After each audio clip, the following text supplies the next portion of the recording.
than the civilizations that came after it. Yeah. Pretty interesting. Well, it is unbelievable how, like, when you the accounts of like people that visited Mexico and visited the Aztecs, like what the markets looked like and how insane it was and how gorgeous it was, and then just disease. Yeah, disease, or I don't know if it was disease or what. I think the people were pretty dissatisfied. It was disease, brother. It was disease. They were taken out by disease brought over from Europe, at least in part. It would have been hard for Cortez, with his limited numbers, to actually take over a civilization like that unless they kind of happened upon a civilization that was pretty dissatisfied with the way things were going. Okay, you think? Yeah. So I think... Do you know that that Native Americans, Aztecs, Mayans, and things, they never reached a Stone Age. Cortez, at that point, I think he's jumped straight through the Bronze Age, the Silver Age. I mean, which age were they in? They were not quite the microchip age, but damn close at that point in the grand scheme of things. The point is, Cortez was advanced to a degree that can't be articulated compared to the Mayans or the Aztecs or the whoever's.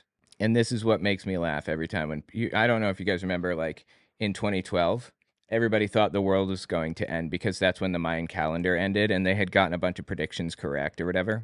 And I had an idiot girlfriend at the time. I'm not saying that to be mean. She was just like not smart at all.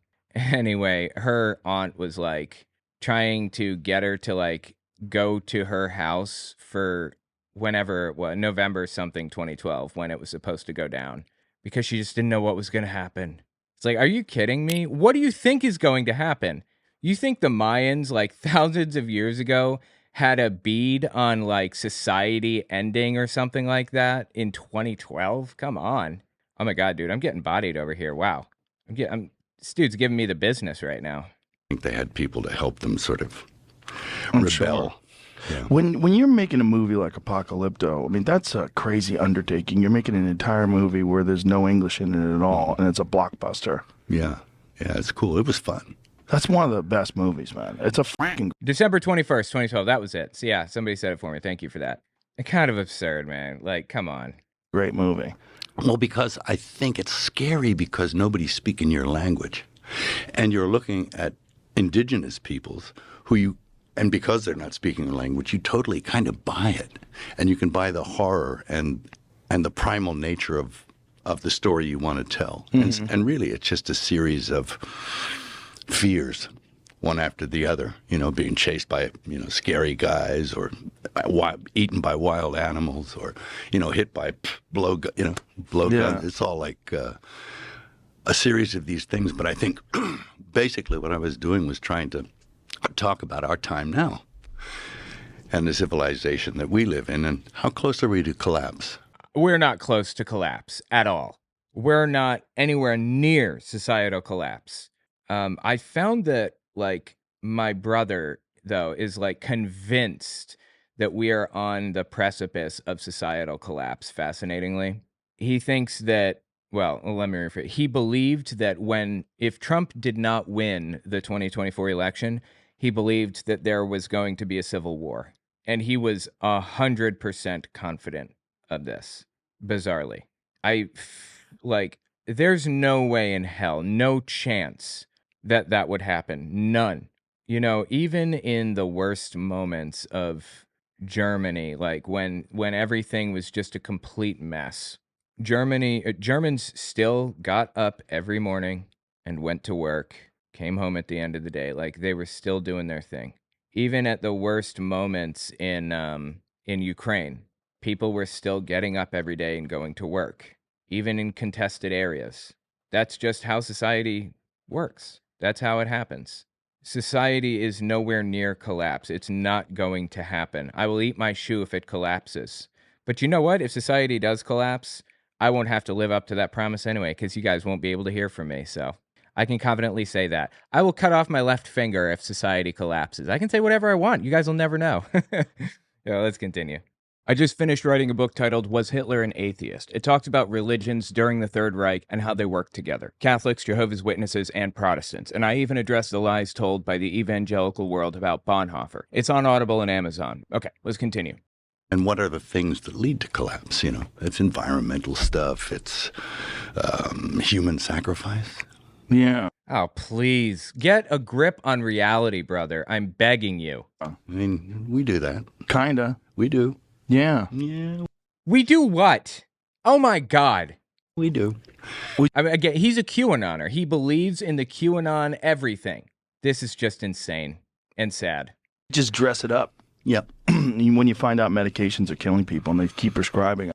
Oh, my God, dude. Medications are not killing people, quote unquote. There's no big conspiracy, like big cancer or something trying to keep you sick. Get a grip on reality. And they do it for money. That's kind of sacrifice. When you find out that wars are Oh, my God. irresponsible, They're not just wars. not just, No. they're for money. We send our young people over there to Yeah. die.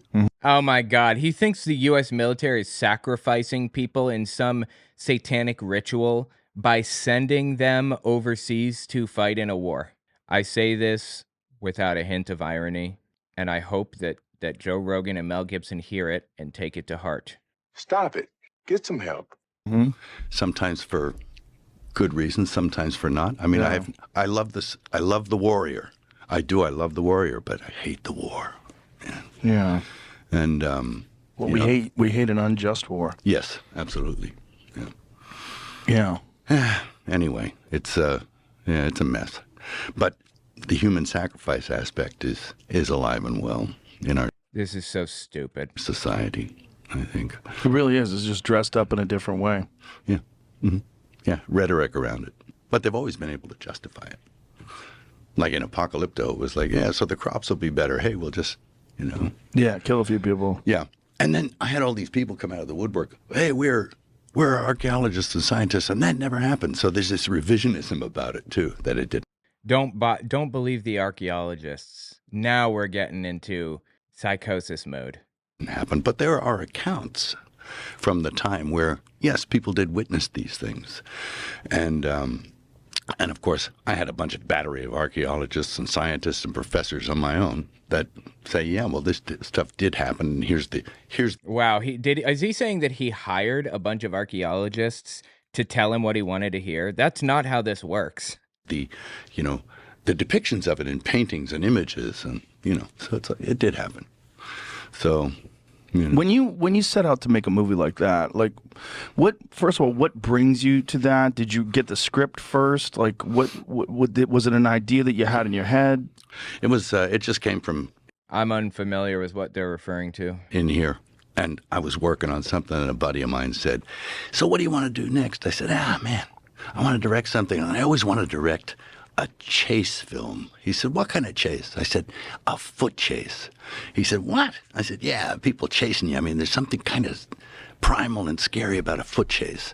And I think in order to have a foot chase, you can't have a society where there's any kind of cars or anything like that. Otherwise, you have a car chase. But I want to film a foot chase like it's a car chase. And he said, oh. I said, what are you thinking? I said, well, I'm thinking if you go back before Columbus discovered America, and it's like people assume that Columbus discovered America and then life began. I said, I want to know what was happening right before he got there, Okay, that's actually a cool story. I like that. before he got there. And I said, so I had this idea that you see all this stuff going on and there's no time period on it, and then all of a sudden you date it by the arrival of Europeans. And I thought it's kind of like the Rod Serling, Planet of the Apes ending. Yeah, yeah. It's kind of a cool ending. And he said, oh, wow. And he said, where do you think Columbus landed? I said, why not? Let's look. So I looked up, and the first peoples he encountered were Mayan trading canoes off the coast of Honduras. And I thought, cool. What was happening in Honduras, And you look at these towns and pyramids and temples and stuff at that time. And then the story was born from there. And, of course, then we read the book by Jared Diamond, Collapse. I read the Mayan Bible, the Popol Vuh, and, tried to delve into what they believed and what their civilization was like. And they had concepts, as we do, of heaven and hell. of punishment or reward, you know. It was a little different, quite a bit different, actually. In fact, when I went down to the archaeological sites at El Mirador, they dug something up. And it was like, well, what is it? And I thought, we don't know. There was this carved image in the stone of this Mayan warrior drinking, and he had an ear spool. And it was like, Dude, is this guy just like burping into the microphone right now? Is that what's happening? So they dug further and further, and it went like 26 meters down. And it was the entire story of the Popol Vuh, of the twins going into hell and getting their father's head and swimming back. And it's this crazy story. And it kind of dated that book, because I think it was almost 3,000 years old, this mural, this carving. So it tells you that the story is pretty old. And they thought initially it was probably back in the 1300s, but this confirmed that it was at least 2,600 years old, something like that. Yeah, so it's pretty cool. That to be there when they're digging that stuff up is mind-blowing. Well, they're missing so much of the Mayan history. It's very interesting. You want some coffee? I want some water. That's water right there. Water. They're missing so much of the Mayan history, you know, because everybody's gone. But one of Dude, somebody is dropping a bowling ball on the floor above me. I don't know why anybody would do that. We are renting an apartment that's significantly bigger and more comfortable soon, and I can't wait to not hear bowling balls dropping on the floor. That's going to be awesome. Not hear ambulances driving by every 15 seconds. That would be good too. I'd like that a lot. You know, things like that. you ever see that very bizarre carving where it looks like there's a guy who's sitting in a cockpit of a spaceship, yes, like looking through some sort of an eye thing? Yeah, they got some weird stuff. It's like weird. Yeah, where there's fire underneath the chair. Like, oh my God, is he going down the old Ancient Aliens route right now? Is that what's happening? Do you think they realize that Ancient Aliens isn't real? Like, what is that? They got dudes that look like Europeans. They have these guys with red beards. Yeah, it's the Ancient Aliens thing. That's what they're doing right now. Why am I not surprised by that? Beards and helmets and stuff. Yeah. Like that. It's like these Phoenician guys who probably traveled over there early on. Yeah. Probably maybe in the 6th century or something like that. So it wasn't that long a boat ride. So they probably went over there and made contact, and they thought they were gods or something. And then, don't you love the word probably all through this conversation? I think that probably, I believe, like, they're not providing any evidence for anything. They're not nothing. This is just complete nonsense. And they went away again, and they said, well, wait for them to come back. And of course they did come back, but it didn't work out the same. No. Well, there's so many accounts of, people visiting, especially when you get into the Amazon. Sure. Oh, I don't know about the Amazon. Oh, my God. Tell me about that. Well, first of all, the Amazon used to be filled with people. Yeah. And most of the Amazon is man-made. The jungle in the Amazon is agriculture. Yeah, wow. I don't know about that. I'm not sure. Don't believe a word out of their mouths without verifying independently. These people, like, they don't even have to, like, be intentionally lying. They can be just completely full of shit. They can have no idea what they're talking about. In fact, that's more likely, in my opinion. Yeah. Okay. The jungle in the Amazon, they didn't even know this until fairly recently. Mm-hmm. And they now know from flying over, they use LiDAR, which is this light-emitting radar. Yeah.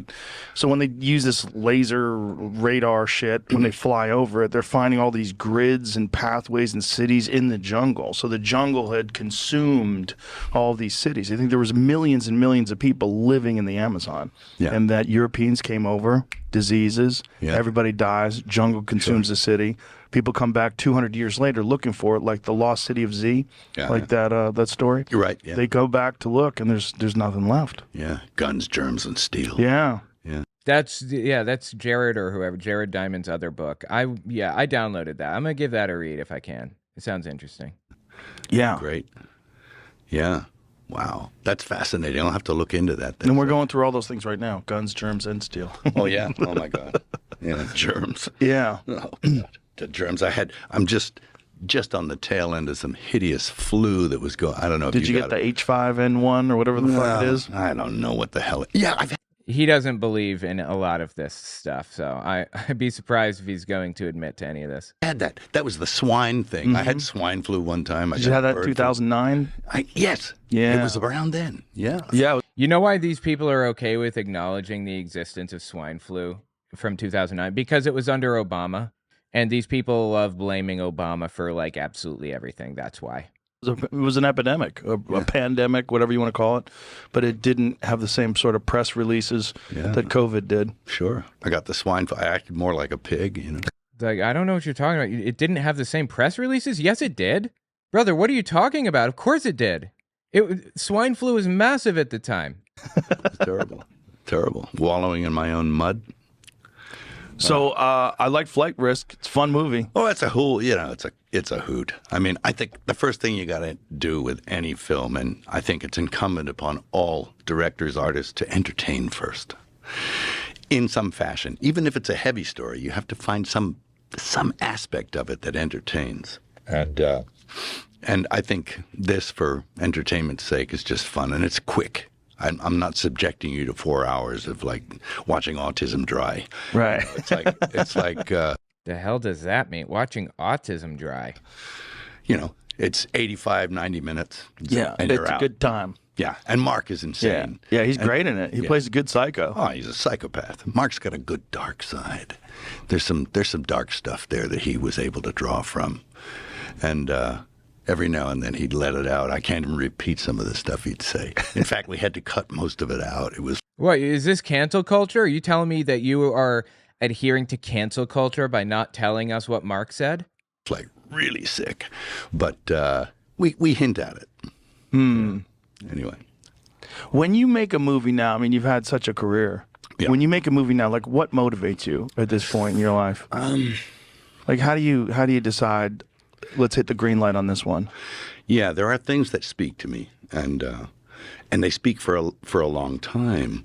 It's I remember when I was a kid in high school, I was studying English. And they said, well, where did the English language come from? And they talked about, wow, it came from this old guttural German, Old Norse that the Vikings brought across. And I was thinking, wow, that's cool, the Vikings, you know? And then immediately I start thinking, man, somebody should I want to make a film about Vikings, and they only speak in Old Norse, because if they say, if they speak English all of a sudden, Right. you're not buying it. But if they're speaking some Yeah, but it's insufferable to watch a movie with subtitles that's done in like a totally different language. Like that's cool or whatever, but I want to watch The Passion of the Christ. I feel that it's probably something that I should watch for work, but I can't. I cannot get through that shit. I tried with everything in me. guttural language, Yeah. you're sort of scared by him. And it's like, that's scary to me. And then I said to myself, I'm 17 years old. Why am I thinking about making films about Vikings? I don't know anything about making films and not much about Vikings. So why the hell am I even thinking about that? But that was something that was early on, was like a drive, I guess, to sort of depict things like that. So I did films in other languages, in Mayan and in There's a person dropping a bowling ball on my floor again. Or my ceiling, I mean. Aramaic and in Latin. Yes. You know. So, Yeah. And there's a power to that. I noticed when I was young, I used to go and watch a lot of foreign films. And I watched French movies, right? Or German or whatever they were, Spanish.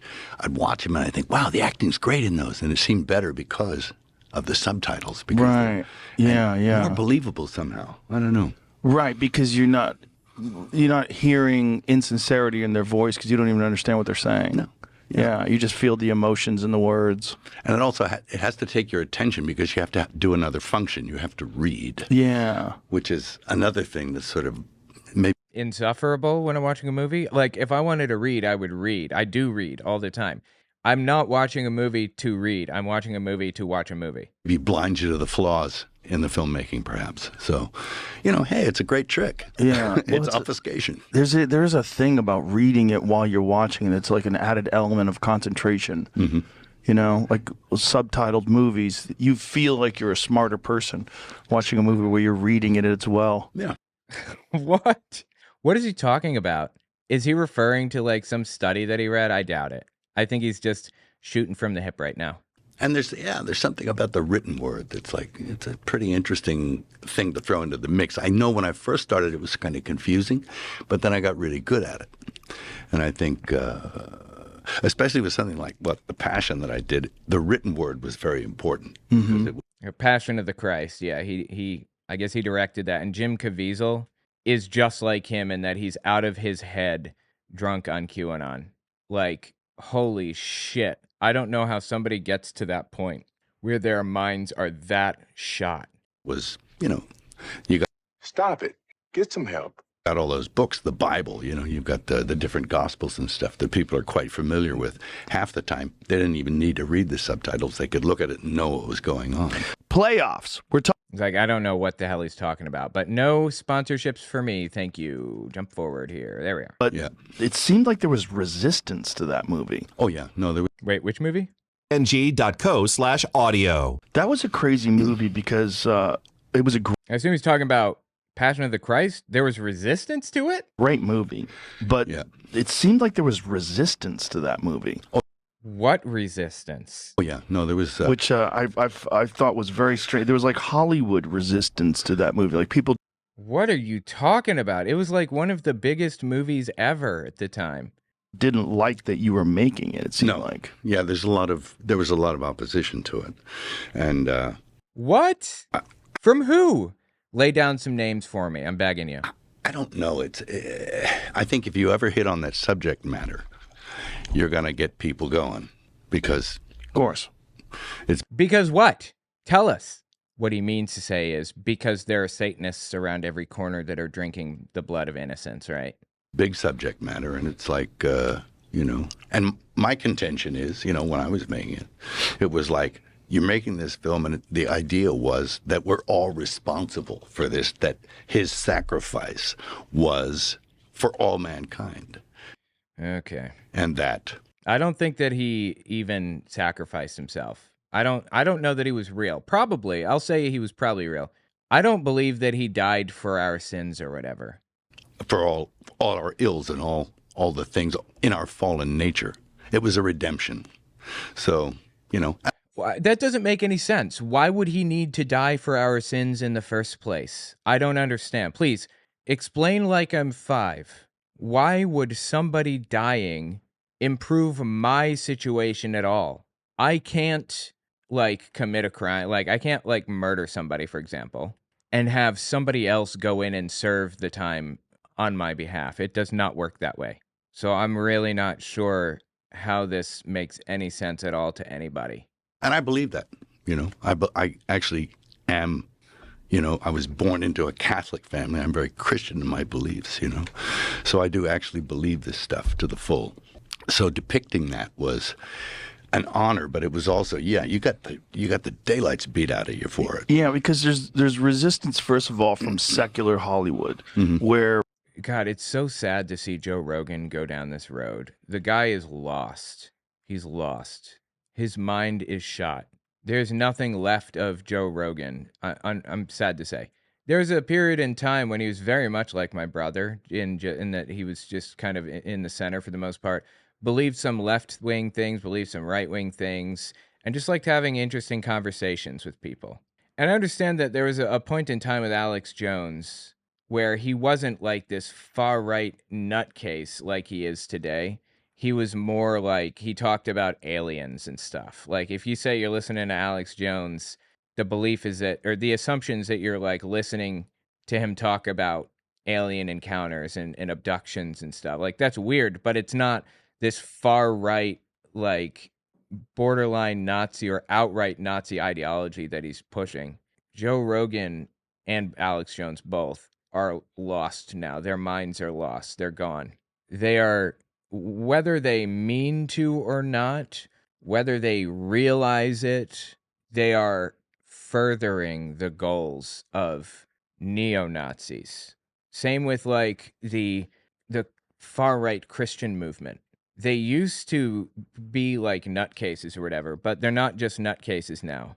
They are furthering the goals of neo-Nazis. For whatever reason, Christianity is the one religion that you're allowed to disparage. Yeah. Oh, please. Oh, my God. This drives me nuts. This is like saying white people are the only people that you can disparage. This is ridiculous and sad when people say this. I mean, there is anti-white racism. Of course, that exists. But the KKK, for example, stretches that to its absolute limit, to a point where if they were saying these things about the black community, they would not be racist. But they try to flip it around to make everything seem racist against white people, to make them out to be the victims. It's the exact same thing. You know, like Christian nationalists, Joe Rogan and Mel Gibson and all these other people, they say all the things that they're complaining about Islam without flinching. They don't believe that this is quote unquote racist or bigoted against it. Ultimately, they're trying to deflect criticism away. Or let me rephrase, ultimately, they are deflecting criticism. Whether like Rogan intends for that to be the case or what, I don't know. But that's the end result. He's deflecting criticism. Christianity is the one religion where people, all these progressive, open-minded, leftist people, they'll embrace all these different religions until it comes to Christianity. And Oh, please. for whatever reason, that represents like white male, you know, whatever it represents. He's so full of shit. What are you even talking about, Joe? Colonialism, you know, whatever it represents, it's The word's colonialism, but no to all of this. negative. Yeah, sure, it's gotten a bad rap. And What's gotten a bad rap? Being white has gotten a bad rap? Do they really think they're persecuted because they're white? There are problems with everything. Like in every society, every whatever, there are problems, of course. But you're not persecuted because you're white. You know, men sometimes get a bad rap. They get the short end of the stick a lot of the time. For example, when Ukraine was invaded, the men were not allowed to leave. The women were sent out, like out of the city. And there are reasons for that, of course, obviously, because men aren't used as weapons of war. Let me rephrase. Because taking advantage of somebody is used as a weapon of war more often than not, unfortunately. And the men are less likely to be victims of that. But, you know, people should care about the men, too. Like, people talk about how many women and children die in Gaza. Well, I mean, I care about the men dying, too. Like, there are complaints to be had here or whatever. But zeroing in on the complaints that men are being mistreated and ignored, men have the short end of the stick, white people are missing out on things, or like Christians are being mistreated or whatever. This is complete nonsense. They're putting more focus on this thing than it deserves by far. Two rich white men talking about persecution, right? You know, I'm in a minority group that's persecuted, actually. Atheists are persecuted in the United States. Worse than you'd think. But I don't feel persecuted or attacked. When somebody hits me for being atheist, I feel like, you know, angry, like I'm going to fight back against it. I didn't feel real persecution, what that really felt like, until I was shunned by Jehovah's Witnesses. That is real persecution, and I don't want to fight back. I want to lay down and die. That's what it feels like to be persecuted. Joe Rogan and Mel Gibson have no idea what that feels like. They have no idea what somebody goes through when they experience that. Yet they sit here talking about how persecuted they are. It is an embarrassment. It is just sad that they are so wrapped up in their own heads, they're lost. And they will never know. They'll never have a concept of what it's like, of what they're doing to other people on a daily basis. They'll never know. people do feel free to beat up on it. Mm-hmm. Even I do when I see it's like, when it's not fair, when I think it's off. you know. Like, when they appoint some cardinal in some diocese and he's been covering up for like people who are child molesters. Yes. Or, like Theodore McCarrick or Cardinal Wuerl or those kind of. Oh yeah, he's Catholic. That's interesting that he even brought this up. Huh. You were in a situation in which JWs could oppress you, family? Yes. Specifically, when I went to the Kingdom Hall, they did not treat me well, because I was in a demographic that is looked down upon, like I'm lesser than them. And like I said, I have that experience with atheism. Like lots of people view me as lesser than them because I'm atheist, like a lot of Republican senators and things, but that doesn't affect me, like being disfellowshipped and dealing directly with like Jehovah's Witnesses, you know? Guys. I mean, Or the Pope. yes, Yeah. absolutely. I'm not, Benedict. not Benny. Well, he was covering up, but like, Yeah. so is the guy now.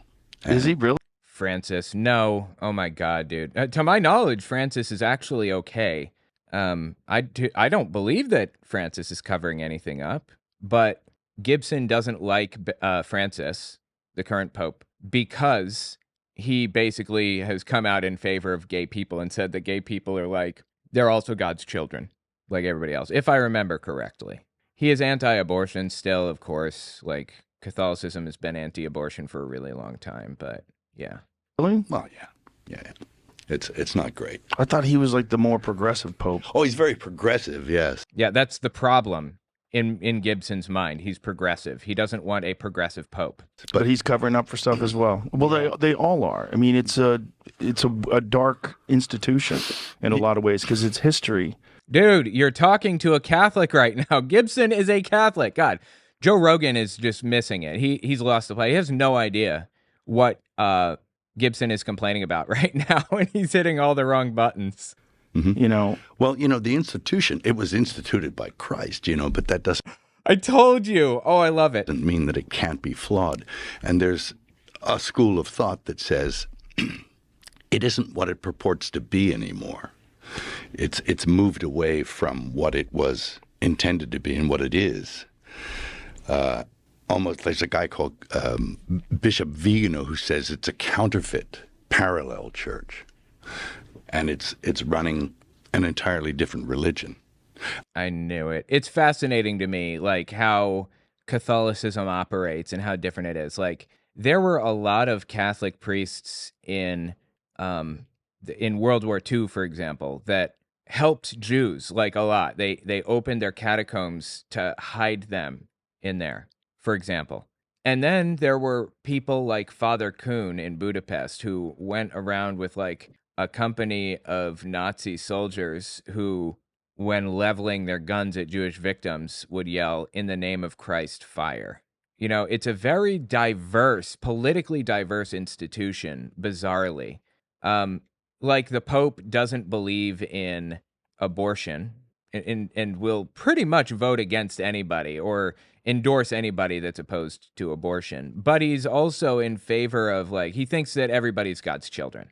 So it's very, it doesn't really match up with our contemporary understanding of, like, political positions, I guess, fascinatingly. But anyway, yeah. Opus Dei is an example of a far-right extremist Catholic kind of subculture, if you will. I mean, they're still Catholics. They still believe the Pope and all of that stuff. But it's a subgroup of Catholicism that's far-right. Like, the guy that wrote Project 2025, Kevin Roberts, like the leader of the Heritage Foundation who produced it, he's Opus Dei. Bill Barr, the Attorney General under Donald Trump last time around, he's Opus Dei, and a bunch of others. So there are different like subcultures within Catholicism, is the point, interestingly. And it's running an entirely different religion. I actually don't adhere to a post-conciliar church.